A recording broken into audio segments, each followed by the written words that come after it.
Venemaa annab Iraanile luureandmeid, et tappa Ameerika sõdureid ja Ukraina saadab eksperte, et aidata kaitsta Ameerika baase. Samas tundub, et Putini tervis halveneb, kui ta näeb, kuidas tema diktaatoritest liitlased ükshaaval langevad. Kõigepealt oli meil Assad, siis Maduro ja nüüd kadus just Ayatollah Ali Khamenei. See stress, kui ta näeb oma liitlasi kukkumas, jõuab lõpuks Putinile järele. Vaata ise, millest ma räägin. See oli Putini pöördumine venelastele pühade soovimiseks, kuid midagi läks valesti. Tervist ja heaolu teile ning teie lähedastele. Head rahvusvahelist naistepäeva.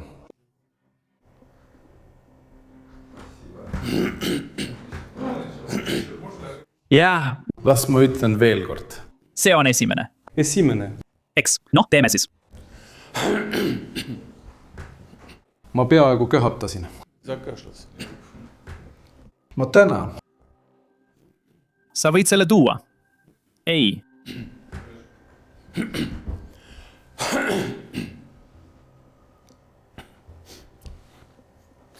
Teeme seda. Teeme ära. Kallid naised, mul on hea meel teid õnnitleda naistepäeva puhul. Pole ainult mina, kes ütleb, et midagi on valesti. Ka Vene meedia juhib sellele tähelepanu. Siin on Vene sõjablogija avaldus. Esialgu ei uskunud ma seda, kuid vaatasin kuni 2.52 ja pidin uskuma. Olen pärast seda sügavalt segaduses. Igaüks, kes natukenegi teab kulisside taga toimuvast, kinnitab, et see oli võimatu. Nad ei saanud enne postitamist kontrollida. Nad ei saanud seda teha. Süsteemselt vaadates on see mäss. Hiljutise usalduse vähenemise pahameele taustal on raske mõista, et see halastamatu mäss on siiski tähendusrikas. Ja kes iganes selle eelnõu lekitas, teab, et ta paljastatakse, aga ta ei karda. Isiklikult kardan ma isegi mingeid järeldusi teha. See näitab, et isegi venelased usuvad. Kui Putin vananeb ja tema tervis halveneb, püüab keegi Kremlis teda saboteerida või tema meeskond laguneb. Olgem ausad, me kõik mõistame Putini stressi, sest tema maailm variseb kokku. Tema 3-päevasest erisõjalisest operatsioonist on möödunud üle 3 aasta ja tema diktaatoritest sõbrad kaovad. Assad, kes sõltus Putinist, on nüüd kadunud. Maduro, kes sõltus Putinist, on nüüd kadunud. Khomeini, kes sõltus Vene õhutõrjest, on nüüd tapetud. Kõiki neid riike ühendas sõjaline liit Venemaaga. Nad sõltusid Vladimir Putinist ja nüüd saab maailm aru, et Venemaa ei ole superriik, kellele saab loota. Tegelikult pole see isegi superriik, see on lihtsalt tuumariik. Nüüd, Putini jaoks isiklikult on see Iraani sõda veidi keeruline. Mõnes mõttes on see halb uudis, aga teises mõttes hea uudis. Alustame halvast. Washington Posti ja teiste USA väljaannete andmetel jagab Venemaa Iraanile reaalajas luureinfot USA vägede ründamiseks Lähis-Idas. Venemaa on algusest peale jaganud Iraanile infot Ameerika sõjaliste objektide, sealhulgas sõjalaevade ja lennukite asukohtade kohta, mida rünnakud kinnitavad. Iraan ründab juhtimis- ja kontrollistruktuure ning radaripaigaldisi täpsete sihtlöökidega, mis suudavad õhutõrjest läbi murda. Iraanil puuduvad sõjalise luure satelliidid. Venemaal on need olemas. Piimeeles selle sõja alguses hukkus Kuveidis varahommikul 6 ameeriklast. Rünnak tabas ajutist rajatist, mida kasutati juhtimiseks ja kontrolliks. Kui kinnitatakse, et Venemaa andis koordinaadid, siis tähendab see, et ameeriklaste veri on venelaste kätes. Ameerika sõjaväelased hukkusid Venemaa tegevuse tõttu. See peaks olema oluline igas tulevases läbirääkimises Moskvaga. Ja asi pole ainult luures. Me näeme Vene tehnikat relvades. Kamikaze droon, mis ründas Briti õhuväe baasi Küprosel, kasutas Vene sõjatehnikat. See sisaldas Venemaal toodetud navigatsioonisüsteemi, mis avastati esmakordselt detsembris Ukraina õhutõrje poolt alla tulistatud droonides. Briti sõjavägi on saatnud komponendid Ühendkuningriigi laborisse analüüsiks. Oleme seda juba ammu teadnud. Vene, Hiina ja Iraani abi on hoidnud terroristlikke organisatsioone elus. Hezbollah, Hamas ja Houtid on kaua kasutanud Vene relvi. Eelmisel või üle-eelmisel aastal, kui Iisrael esmakordselt tungis tunnelite kaudu Liibanoni, leidsid nad palju peidetud Vene relvi, mida Hezbollah plaanis kasutada. President Trumpilt küsiti hiljuti Vene sekkumise kohta. Ta ei eitanud ega kinnitanud seda, vaid vastas huvitavalt. Kuulake. Žukov, kas olete venelastele edastanud, et nad ei saadaks sihtmisteavet ega muud abi iraanlastele? Ma ütlesin seda väga selgelt. Ja kas te usute, et nad teevad seda? Ma loodan, et nad ei tee seda. Kas näete tõendeid? Me ei tea, aga neil ei lähe hästi. Kui nad saavad abi või infot, ei aita see neid eriti, nagu viimase nädala sündmused Iraanis näitavad. Mida see teili tähendaks, kui nad sekkuksid konflikti, milles ise ei osale, isegi kui see iraanlasi väga ei aita? Nad ütleks, et teeme seda nende vastu, eks? Kas nad ei ütleks nii? Ma ei tea, nad võivad kogu info anda. Mida nad tahavad, kuid saajad on ülekoormatud. Venemaa ja kõik teised oleksid ülekoormatud. Meil on maailma parim sõjavägi, mille mina esimesel ametiajal ehitasin. Kahjuks pean seda nüüd kasutama.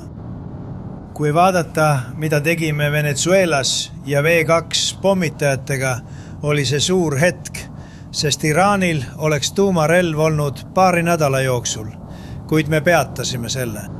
Ja see peatas selle täielikult. Ja te küsite, kas võib-olla minna tagasi ja see uuesti saada. Midagi võib juhtuda.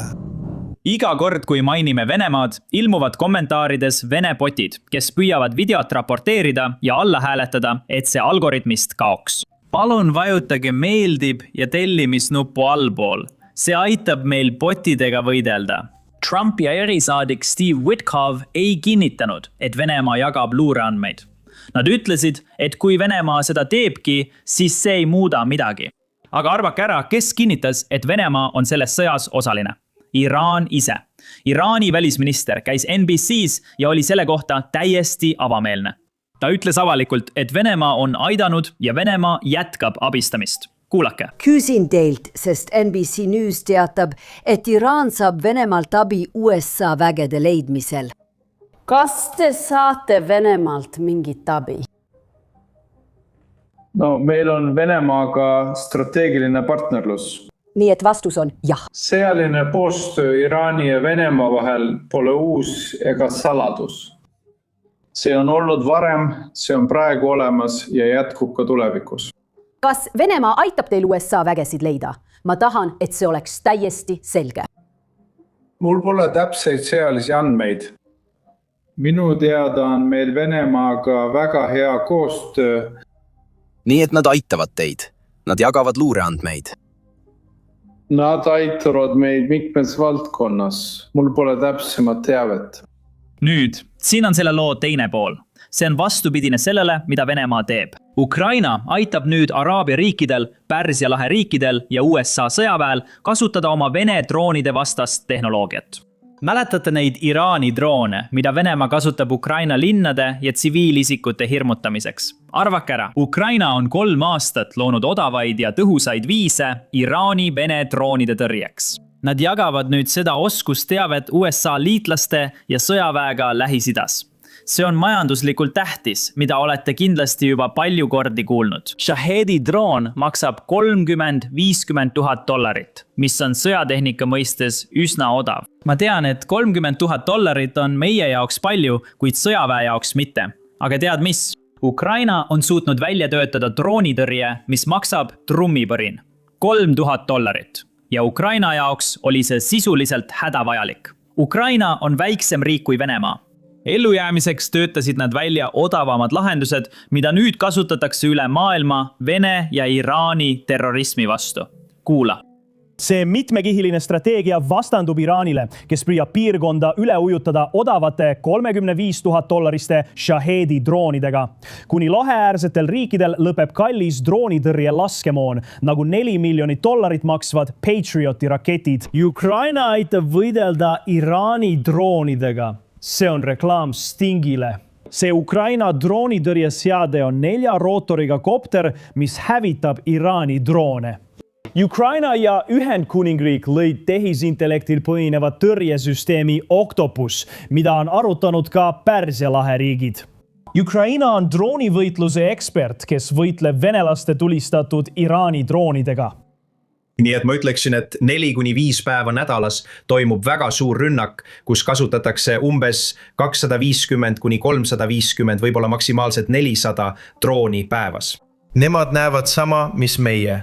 Mõni päev tagasi oli hullem. Nad kogevad seda 3-4 päeva nädalas juba umbes 2 aastat järjest. Ukraina droonitõrjesüsteemid maksavad umbes $3000 tükk, mis ei ole suur summa ja võib sõjas palju muuta.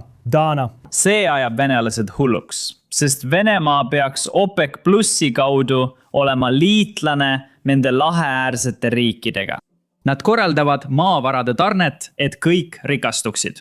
Kui need riigid vajavad abi droonide vastu rafineerimistehaste kaitsel, ei pöördu nad Venemaa poole, sest Venemaa rafineerimistehased saavad Ukraina droonidelt tugevalt pihta. Nad pöörduvad Ukraina poole, sest Ukrainal on märkimisväärne edu Vene droonide tõrjumisel. Vene sõjablogija räägib avalikult oma arvamusest. Vaatame tema avaldust lähemalt. Demilitariseerimine oli nii edukas, et ukrainlased võitlevad nüüd ka teisel pool merd, mitte ainult Ukrainas. See oleks naljakas, kui see poleks nii kurb. Selgituseks. Territoorium 404 on Vene halvustav nimetus Ukrainale, vihjates, et Ukraina ei eksisteeri. Samas ei ole Venemaal õnnestunud Ukraina rahvast vallutada. Ma arvan, et see kontekst on oluline, sest see teeb kogu olukorra veelgi naljakamaks. President Zelenskilt küsiti, miks Ukraina aitab, arvestades president Trumpi kriitikat nii Ukraina kui Zelenski suhtes. Kuulake tema avaldust. Härra president, teete ettepaneku. Härra president, te pakute abi Iraani shahedide allatulistamisel. President Trump jätkab Ukraina toetamise ja teie kritiseerimist. Kas usute, et Washingtoni poliitika teie suhtes muutub? Suur tänu, jah. Venemaa abistab praegu iraanlasi, Iraani režiimi. Me mõistame, et nad on neile juba mõningaid seadmeid andnud. Nägime luureandmete üksikasju. Täna andsin sellest teada Robile. Jagasime mõningaid andmeid shahedide kohta. Mida täpselt nad andsid? Hea asi, nagu mina näen, on see, et iraanlased ei anna praegu venelastele oma rakette, et meid rünnata, ega ka muud relvastust. See on positiivne. Meie poolel on meil sõnumeid selle kohta, kuidas aidata inimesi, tsiviilisikuid ja Ameerika sõdureid mõnes Lähis-Ida riigis. Ameerika sõdurid mõnes riigis, me rääkisime valmisolekust saata. Rääkisime ekspertide saatmisest, kui neile tagatakse kaitse. Nii et me proovime. Püüame aidata.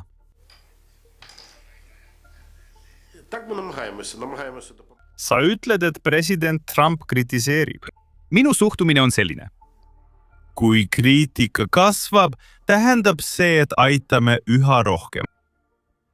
Prioriteet on aidata inimesi. Ülejäänu pole nii tähtis. Soovin, et kõik, eriti Ameerika Ühendriikides, sellest aru saaksid. Venemaa jagab Iraanile luureandmeid, mis võivad olla põhjustanud USA sõjaväelaste surma Ukrainas. Teisel pool on Ukrain, riik, mida rünnatakse, kuid mis saadab eksperte Lähis-Idasse USA baaside, liitlaste ja sõdurite kaitseks. Ma arvan, et kõik peaksid seda meeles pidama ja see ütleb meile kõik, mida peame teadma selle kohta, kes on Ameerika liitlane ja kes mitte. Ja arvake ära, kes selle kohta väga häälekalt sõna võtab. Venemaa suursaadik Ühendkuningriigis räägib avalikult, millisel poolel Venemaa on. Kuulake. Kas Venemaa jääb neutraalseks? Me pole neutraalsed. Ei, me ei ole neutraalsed. Me toetame Iraani loomulikult ja nagu ma olen öelnud, suhtume väga negatiivselt sellesse, mida tehakse. Me ei mõista seda loogikat. See on praegu lääneriikide ja kõigi teiste loogika, et Iraan on kõiges süüdi. Aga keegi ei ütle, et USA ja Iisrael on alustanud rünnakut Iraani vastu. Iraan ainult reageerib sellele rünnakule. Nüüd on ka strateegiline põhjus, miks USA peaks Ukrainaga tihedamalt koostööd tegema. Ukraina sõjavägi on üks tugevamaid Euroopas, kui mitte kõige tugevam. Droonaid osas on nad maailma liidrid. Ukraina toodab aastas 7 miljonit drooni. USA toodab umbes 400 000, Venemaa sõjaolukorras paar miljonit. See tähendab, et Ukraina toodab nüüd droone rohkem kui peaaegu ükski teine riik. Ja lisaks sellele on neil välja kujunenud drooni sõjaalane oskusteave, mida kellelgi teisel tegelikult ei ole. Kindral David Petraeus selgitab, miks see on oluline. Kuulake. Käisin seal umbes 4-5 nädalat tagasi. Droonitootjad ütlesid, et toodavad sel aastal kokku 7 miljonit drooni. Nad viskavad iga päev venelaste pihta 10 000 erinevat drooni, suitsiid, luure ja pommitajadroonid ilest. Toodame umbes 400 000 drooni, kuni tootmist suurendame. Muide, ukrainlased toodavad neid palju madalama hinnaga ja on üldiselt tõhusamad, sest nad muudavad tarkvara iga nädala või 2 tagant ning riistvara iga paari nädala järel. Aga see pingutus meie sõjatööstuskompleksi ülesehitamiseks on Ameerika Ühendriikides hädavajalik, kui tahame olla valmis tulevikusõdadeks.